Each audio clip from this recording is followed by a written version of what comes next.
Good evening, everybody at home, and welcome to the October 16th meeting of the Dairy Conservation Commission. Prior to standing for the Pledge of Allegiance, I'd ask that all folks on the board silence their cell phones, as well as in the audience, to ensure we don't disrupt the pledge. I think we're in good shape. Let's go ahead and kick off with the Pledge of Allegiance. I pledge allegiance to the flag of the United States of America, to the republic for which it stands, one nation, under God, indivisible, liberty and justice for all. In case of emergency this evening, please do not use the elevators. We have stairs in the back. We also have an emergency exit up front. If you need help, a member of the commission can assist you. As we go into introductions of commission members, please make sure your microphone is green and in proximity of your mouth. And I'll start with introductions to my right this evening. Will Lowenthal, good evening. Bob Boonstra. Rick Bazanga. Bob Spurl. Eileen Chabot. Jeannie Cunningham. And I am James Stegman, the chair. Jean, will you sit for Grace Reisdorf tonight? My Can't sit pleasure. with her because she's not here. My pleasure. You'll sit for her. Excellent. All right, we are going to go right into business tonight. We have two sets of minutes that were distributed out. One of them is for the 8/21/2023 meeting. That was where we voted on the Ashley Drive development as well as the West Running Brook development of Butterfield. Those minutes are out. Hopefully everyone had a chance to review. Please note these minutes will be filed with a supplement of the 41 notes that Eileen did present, included with the minutes for the formal records. Do we have a motion to approve the minutes as written? So moved. Rick motions, do we have a second? Second. Bob Boonstra seconds. Any questions or comments? All those in favor say aye. Aye. Aye. Opposed? I have to abstain. Eileen abstains Abstain. and abstains. Jean? Yes? Approve. Yes, so 1, 2, 3, 4 yeses, motion carries. Perfect. All right, second set of minutes was from our last meeting on October 2nd. Those were out for review. I don't know if everybody had a chance to fully go through those. Comments?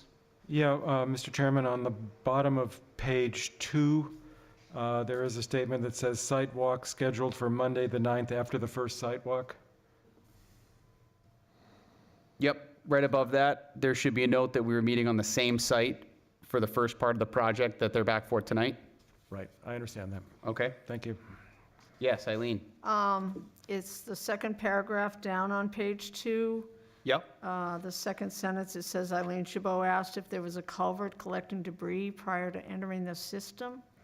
I don't think that's what I asked. I think I asked, will drainage water be treated before entering the wetland? When you watch back the video on that, the applicant in attendance, Dave Benedict, had shared that some of the flow coming off Kendall Pond Road was in that direction. And I believe the context of your question was in regards to, is there a culvert there to catch some of that flow off? We can go back and review Yeah. prior to Okay. finalizing, Yeah, and we'll that's fine. discuss that. That's So fine. we'll put a pin in those minutes for now, Yep. and we'll leave them in drafted form. Is that okay with the board? Okay, we'll clarify that one point. That's We'll go fine. back and watch it. Yep. Perfect. Okay, moving into other business, including correspondence. I hope is TV seeing that whole thing live or just me? I don't know. Okay. The only correspondence we got was an invoice for the commission to be in the NHACC. I will pair this invoice with some discussion at the bottom for the meeting and the registration that happened, so we'll push that into other business at the end. No notices from DES, nothing from any of our partners in monitoring, and we will move directly into business this evening. And we will do a site plan follow-up for 71 Birch Street, tax map 28, lot 002. And we will also follow up with the subdivision plan for the same applicant on tax map 25, lot 014-001, presented by Nick Loring of Benchmark Engineering.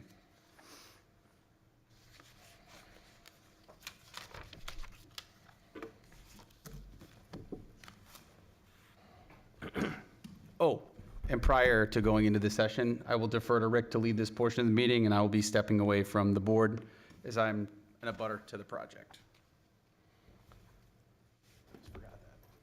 We still have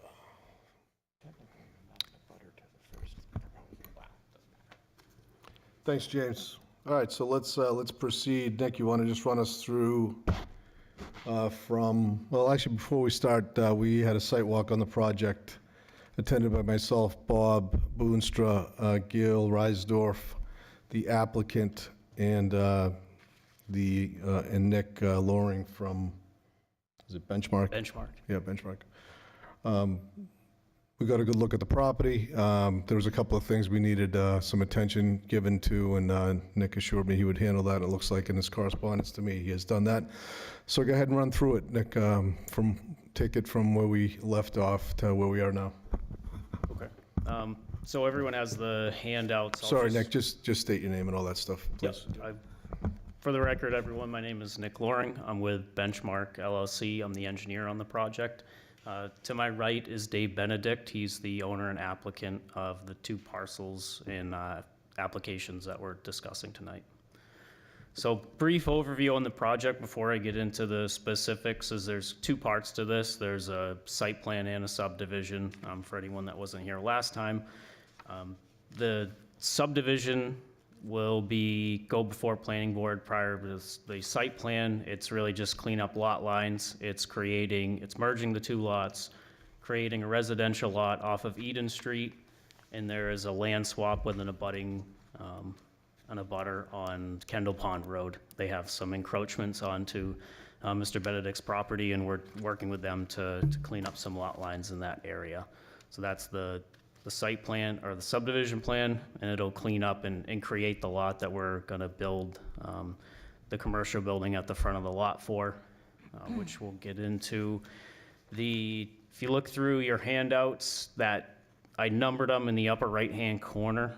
So the first handout is the subdivision plans. Nothing had changed on those since the prior meeting. It's still really just to create that. The second sheet shows that residential lot off of Eden Street. And then there's some land that's going to be swapped with the abutter at 3, and they're actually applicants on this plan at 3 Kendall Pond Road. And if you keep going through that packet, so 2A is the colored plan for the site plan. There were a few things, questions that came up at the site walk that we had talked about in the prior meeting. One of them was the location of the catch basins. You see, I colored up a slightly different plan. So this is the grading, erosion control, and utilities plan. So the 2 catch basins that drain the water from our site into that proposed detention pond are shown and labeled on that plan. They're on the edge of pavement next to the ponds. They're labeled catch basin 1 and catch basin 2. There was also a question on the septic location. So the septic tank is shown. It's on the upper right side of the building. And there's a force main. The tank's in the parking lot, and there's a force main that pumps the sewerage up to an effluent disposal area, which is in the green space along the right-of-way of Birch Street. It's on our property, but it runs parallel with the right-of-way on Birch Street. So this is an on-site septic. The sewer line that we show in the street, it's actually a dry line. There's no connectivity. It's discussions with Public Works. It's a future line that they installed, and it actually stops at Kendall Pond Road. It was installed when they redid Birch Street and Kendall Pond back in the early 2000s. They had put it in, and in the hopes that someday future sewer connectivity will go further down the street, and they'll have somewhere to connect that to. So that's why we have the on-site septic.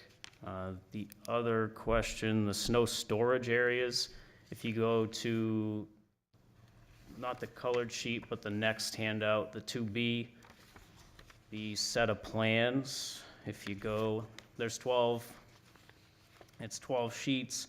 If you go to, just included the pertinent plans here, but if you go to sheet 3,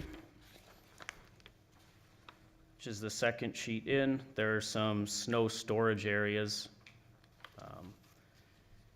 along the detention pond, and then between the parking and Birch Street, there's kind of like a stippled crosshatch on it. There's a few other smaller areas around the site. These were the areas that we're proposing snow storage.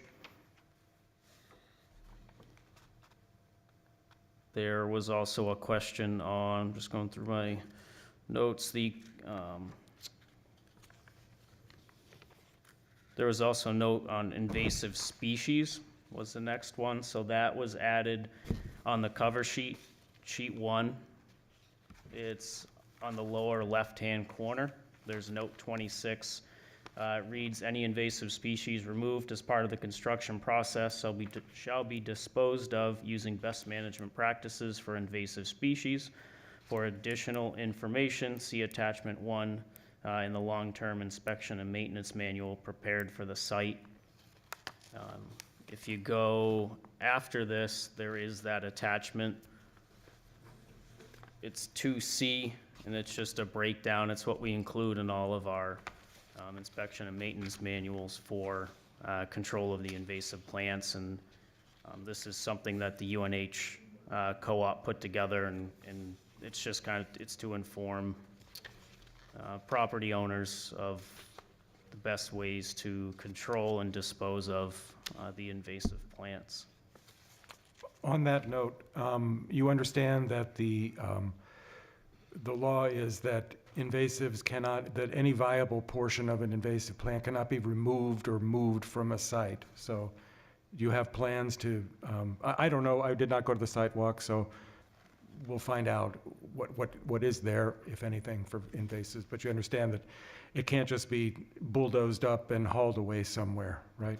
Yeah, there's certain things that they have on here to dispose of it.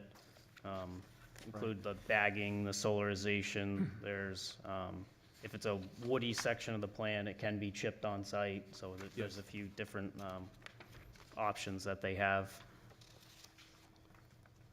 And I think the third handout is also, there was some discussion on the culvert pipe that leaves Pond 1. We were asked to do some research and look into any kind of end guards. I did find some trash racks that can go on. So these pipes at the end, they have what's called a flared end section. So it's a section that conforms to the fill, and it gets a little wider, and it's built in before the outlet protection. It allows that water to leave. What I did find was the ADS, who manufactures, they're the large manufacturer of the HDPE pipe, which is what we have used on the plans. Either that or concrete pipe are the two substitutes that we're allowed to use under the town of Derry's land development control regulations. So this is the plastic pipe so the first picture here is that end section trash guard. We have spec'd that. It's on sheet 10. That same picture is included, and it does state that that shall be used on that end section 3, which is the pipe outlet from the pond. So in the site plan set, sheet 10 of 12, there's a FES, which is the flared end section trash guard detail. So that is the guard that goes at the end of that culvert. On the inlet side, there is the manhole, the outlet structure. It's a round concrete manhole, and that also has a trash rack on it and a top grate. So those openings are all 2-inch square openings. Same with the catch basins. So that's good, so that'll prevent animals or children or anything that we don't want in that pipe. That's great. Yep. Good Yeah, work. and That's good work. so there is the next piece. I couldn't find a good picture of that ADS. That one to me it wasn't quite as clear. So that second picture in that handout, this is it's the same trash guard.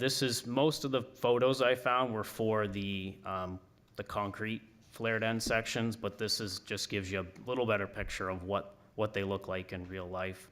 And this is actually from a manufacturer that a few of our contractors have purchase through, and it's a item that is available around through that. There's many steel manufacturers, fabricators that produce these.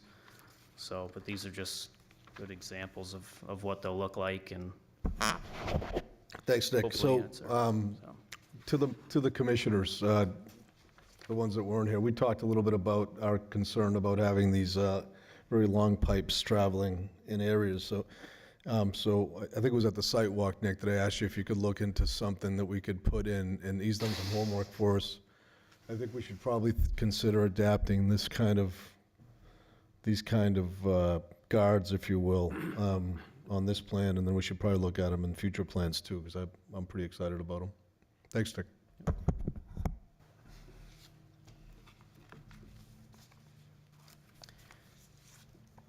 Nick, would you please explain the sewage disposal portion again? I didn't follow how that was running there. Yeah, so there's two parts to it. Well, this one has three parts. It's a pump system due to the elevations. So off of the internal plumbing will connect to that tank in the upper right-hand corner. Yeah, I just don't see that tank. It is, so if you're looking at your plans here, you have the building. It's right here. It's labeled septic tank on the sheet 6. Okay, I see that, yeah.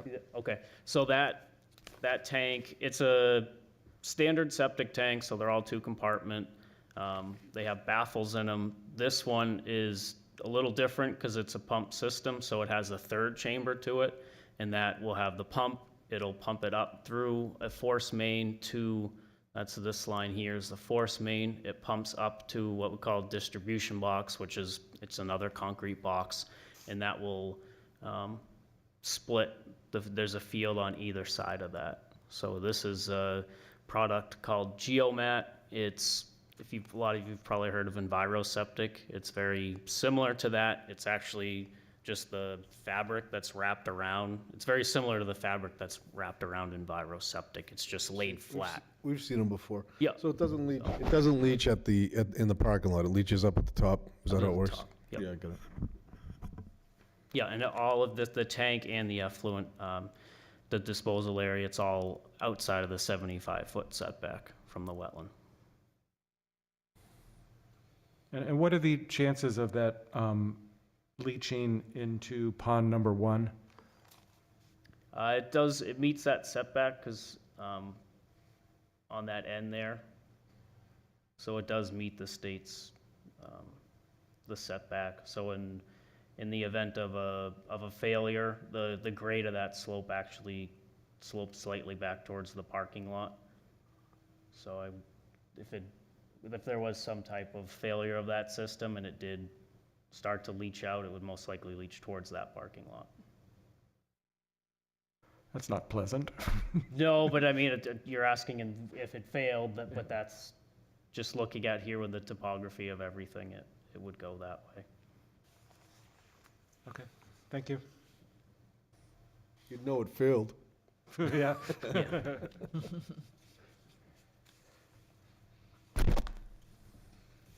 What else you have, Nick?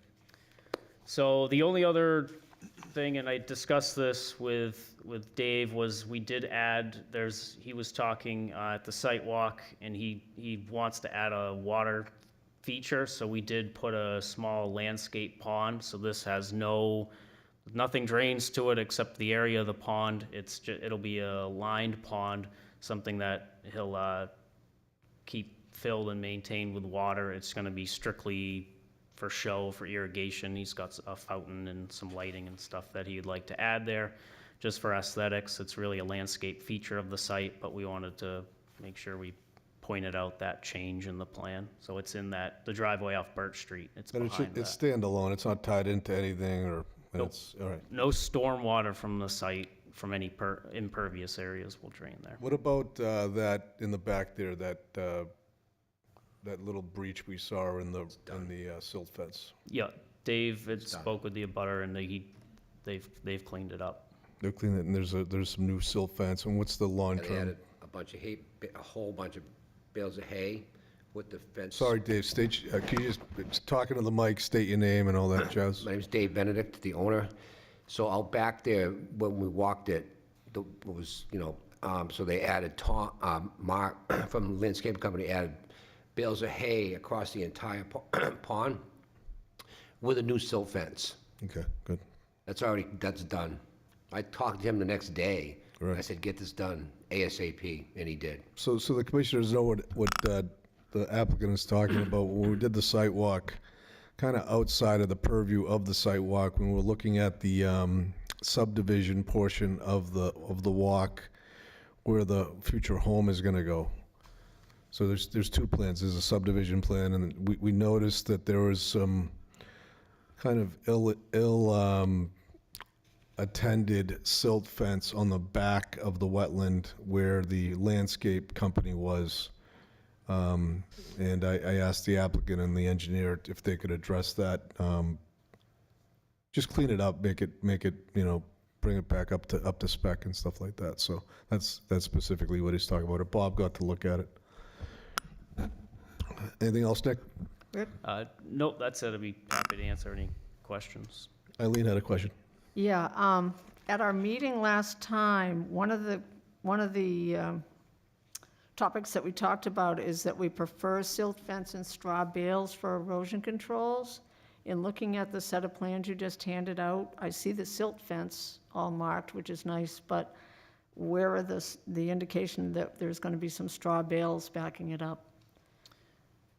We don't, usually the silt fence is what when it's keyed in, it works well. There are, the hay bales are what we had typically used around for inlet protection of the catch basins. I did change that.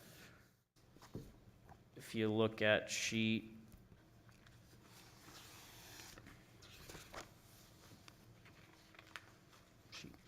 9. So there is the inlet sediment control device. So usually before. Yeah, that's something different. I guess what I'm talking about is typically when you install a silt fence, it's usually backed up by either hay bales or straw bales. And we told you at the last meeting that we prefer silt fence with straw bales because the hay has seeds in it that are not desirable. We prefer the straw bales, So back in the beginning, and we asked for that. when I talked to Bob Mackey, I said, what do you want for protection? He said either a silt fence or a mound of chippings from the mulch trees. berm, yep. He said, we prefer both. I said, that's fine. So I don't know if was you there for the walk? I'm sorry, I didn't make the walk, I'm We sorry. have a mound Apologize. of chippings, probably close to 2 feet tall, around the entire length of that pond. And then we're gonna put the silt fence right behind that once we get started on the construction. And Bob Mackey said, Dave, if you do that, you're good to go. So that's why we did that. So if we put bales of hay, we're gonna have 3 protections. which is- Not bales of hay, but I mean, bales of straw, straw. that's what we asked for. That'd be kind of overkill. Okay, There's a mulch berm there now, Eileen. He's Yeah, I got a just- mulch berm, and yeah. then he's got the, I just wanted to bring it up because those were some of the things we Yeah. asked for. We asked for snow storage locations, which you did, put on the plan, the Eileen, drainage if for I the could just wetland. interrupt you for a second. So can we somewhere on your paperwork, that if any type of bales of any kind are used on the project, that they be straw bales as opposed to hay bales? Yep. Can we do that? Okay. Sorry, Eileen, go ahead.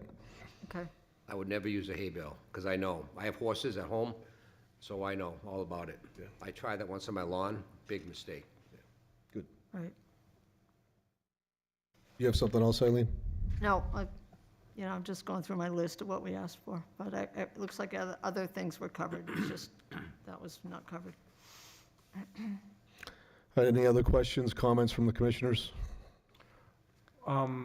What did you notice on the sidewalk?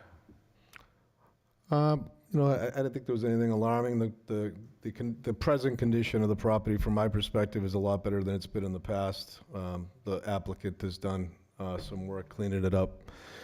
As far as the subdivision for the home site, that that piece of property has little to no value in its present form. It's infested with every type of invasive species you can think of.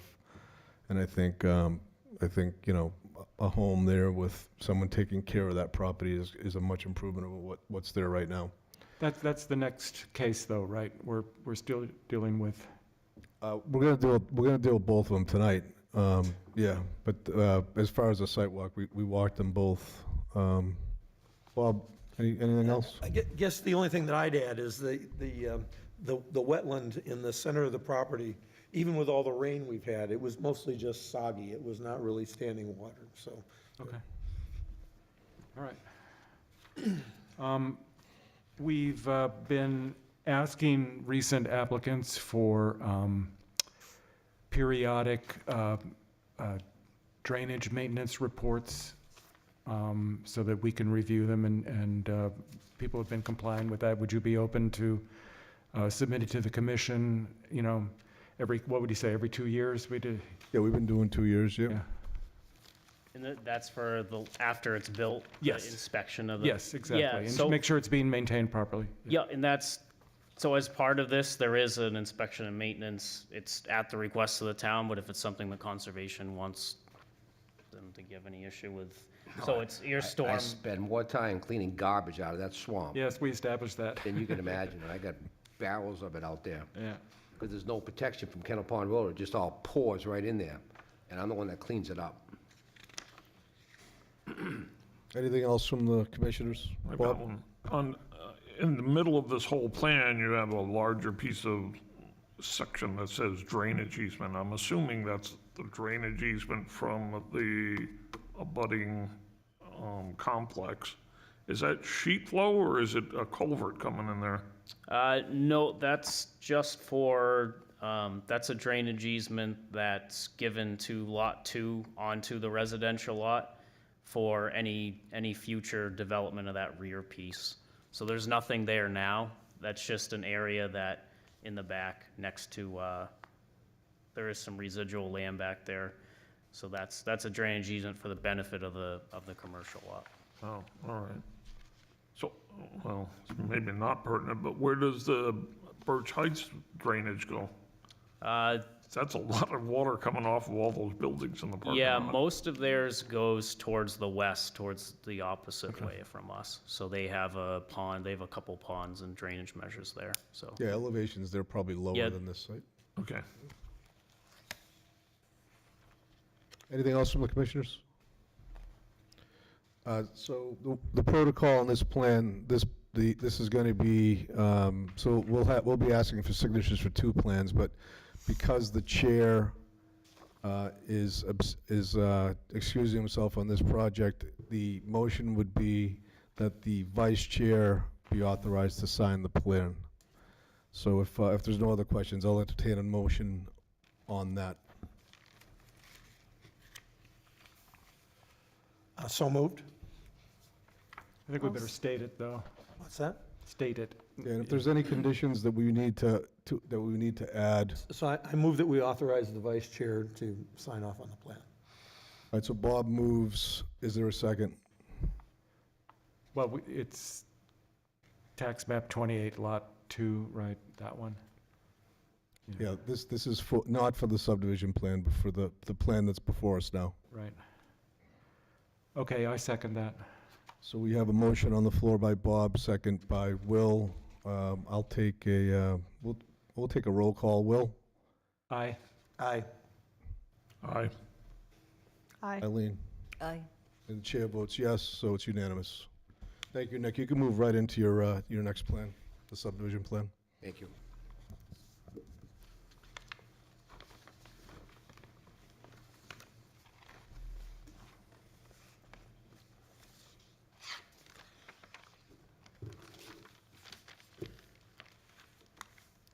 Good evening, everyone. For the record, my name is Nick Loring. I'm with Benchmark LLC. We're the engineers for the owner and applicant, 71 Birch Street LLC. The subdivision also has a separate owner for tax map 25, lot 14-1, which is the residential lot on 3 Kendall Pond Road, and that is Brandon and Eileen Clegg. They're abutters to the site plan that we just discussed, and they're owners and applicants on this plan. So as I touched on briefly earlier, the purpose of this plan is it's really in three parts. It's to voluntarily merge the two existing lots. This site in the front, there's some old existing driveways that are still visible. There used to be a convenience store on Kendall Pond Road. That building was demolished sometime 2019, 2020, somewhere around that time. And there was also, you can see on that sheet 1 of 2, it was the original lot 1 has frontage on Birch Street. It's a small lot. There used to be a residential house on it. It's on that kind of northeasterly side of the lot. And so the first part of the subdivision is to merge those two lots. The second part, we were before the Zoning Board of Adjustment to create a residential lot with reduced frontage on Eden Street. That variance request was granted. So the second part of this subdivision plan is to create what's shown here is map 28 lot 1. That's roughly a 1.3 acre lot with 55 feet approximately of frontage along Eden Street. And that creates that residential house lot on the easterly, kind of northeasterly side or northwesterly side of the site. The third part is to do a land swap with the 3 Kendall Pond. When we were first asked to do some survey on this property, we went out and located, was discovered that some of the improvements for the existing house at 3 Kendall Pond Road, there's some improvements, some fence and kind of just backyard improvements that they had done that were over the property line. So Mr. Benedict has worked with them, and they've come with an agreement to exchange some lot areas in order for them to keep the backyard and their fence as it is. It's shown there, the dark green. So there's the area behind the house here that's gonna be part of the house lot. And then there's this, on this easterly side, there's this smaller green triangle that's gonna go to lot 2. So those are really the kind of the 3 main things. When we did the site walk, we had stake center line in the building blocks, for the lot off Eden Street, the residential lot. When we had walked down there, there's the house and the effluent disposal area are all 75 feet away from that existing wetland. There's just a small, that wetland is all contiguous, but there's a small piece of it that does come back onto the lot. This little bit of orange is the little bit of wetland that comes back. So the water comes from Kendall Pond Road and flows through this big wetland that bisects the site. And there's a drainage culvert that goes underneath Birch Street, and there's the tennis courts are up in here. So all this water from Kendall Pond flows north to a culvert that goes underneath Birch Street, and there's a couple catch basins in Birch Street that tie into that drainage. So that's all I have. I'd be happy to answer any questions the commission has. I'll make a quick statement before taking questions. So when we did the site walk, there, we had the center line of the driveway marked, and we walked kind of down that part. Eden Street's a pretty quiet street. There's, I don't know, 3 or 4 houses on the street, and then it kind of backs up to that big development there. And this property kind of butts right up against that development. The area of the lot that's being improved with the driveway and the home and all that stuff is by far the worst part of the lot. After you get past that area, the area that's going to probably be like the backyard to whoever builds the house there's like a little meadow kind of in the back is actually a very nice little piece of property. But the part that's being improved, like I said, has I think very little value in its present form. And I think, I think the improvement would definitely be an improvement for both the neighborhood and the community. That's all I have. Anyone has any questions on this one?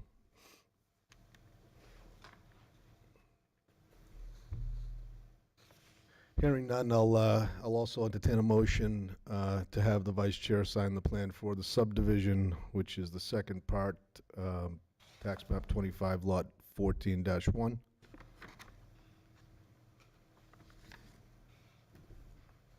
I'll make a motion that the vice chair sign the plan for the subdivision at tax map 28, lot 1. I think it's 25, lot 14-1 is the subdivision plan. Really? Am I right, Nick? There's Two. 3 lots. They're in the title, so there's 3 lots. There's tax map 28, lot 1, tax map 28, lot 2, and there's tax map 25, lot 14-1. So rather than cite them, why don't we refer to this one as the subdivision plan? Want to do that? Because it's not a site plan review, so the subdivision plan.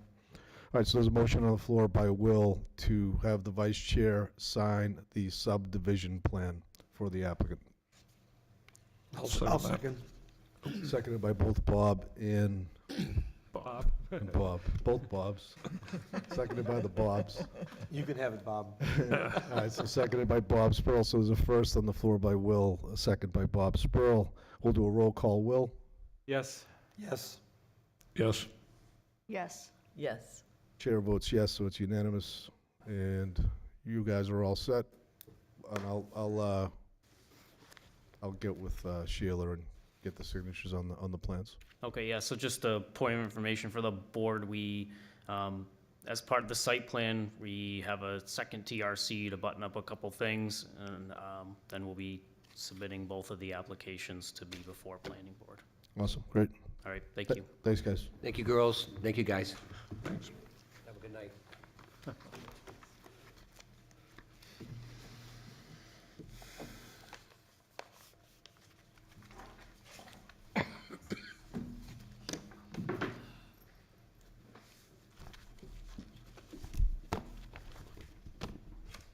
Rick, will you welcome me back with open arms? Well, let's welcome the chair back. Finish up. Back. He's got 10 minutes to finish up the rest of the meeting. Okay, so first order of business, want to say hi to Erin Spencer, who is attending via Zoom, although I don't know if everybody can see her, but hello out there. We know you're here. Thanks for attending. Appreciate you.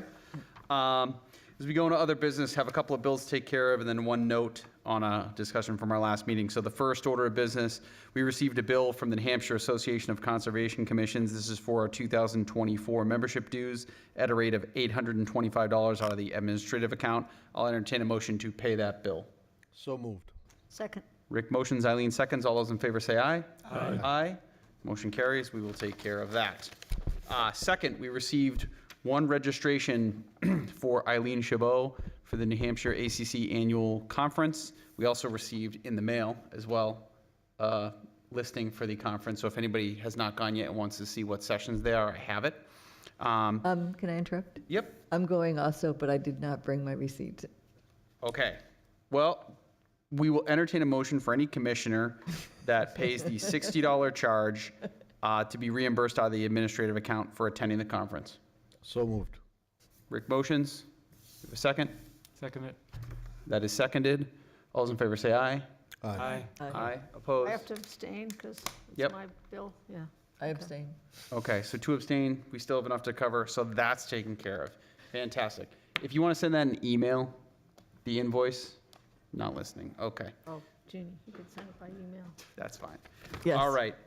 Last order of business, we talked at the last meeting about the mowing at Broadview and what the plan was. We engaged with a motion for up to. I want to let the public know that we have entered into agreement with the mower. The dates are October 26th and October 27th.